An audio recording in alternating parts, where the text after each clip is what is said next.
Strange games. That's right, it's another bizarre, surreal, and frustratingly difficult old-school Simpsons game. It's Virtual Bart. Huge thanks to Paul in California for donating the Super Nintendo version of this to us. Here at Undertow, your generosity is virtually unending and much appreciated. Uh-oh.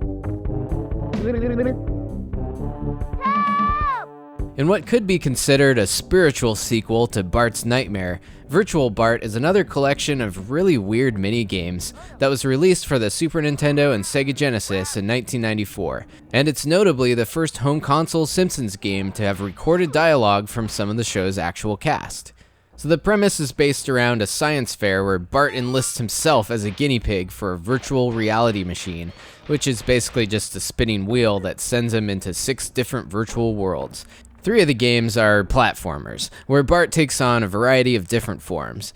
In this one, he's a dinosaur fighting off other prehistoric creatures and Neanderthalicious versions of some of his family and other Springfield residents.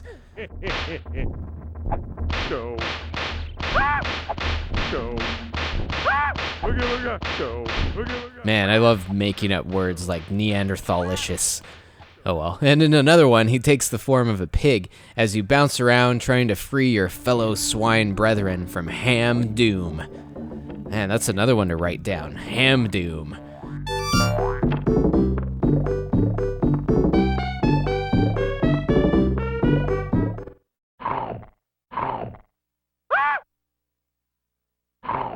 Okay, and anyways, one of the more difficult stages sees Bart in baby form as you swing and climb around on precarious branches.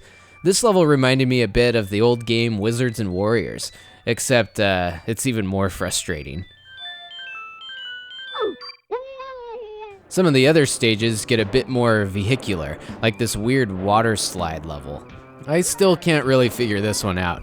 You have to go down the correct tubes while trying to dodge a bunch of nearly unavoidable crap that's in your way. Probably my least favorite game of the lot.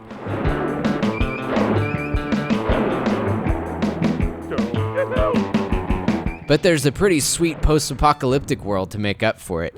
Bart gets all Mad Max on us as you guide him on a motorcycle, blast bullies with a water balloon shotgun, and kick fools road rash style. There's some really awesome Mode 7 action happening here for sure, and that really stretches the system to its limits. And finally, we've also got a tomato throwing game where you have to carefully time your shots to hit classmates at varying distances. Contrary to what you might think Bart should be doing, you actually don't want to hit any of the adults, or the level ends. Oh well, eat it, Crabapple. So all of these games are very varied, have really cool cartoony graphics, interesting concepts, and really bad play controls and frustrating levels of difficulty.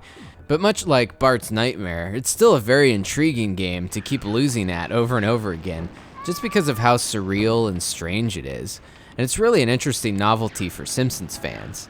So as long as you can keep yourself from having a cow and throwing your controller at a nauseous Bart, this is definitely worth checking out just for its utter weirdness.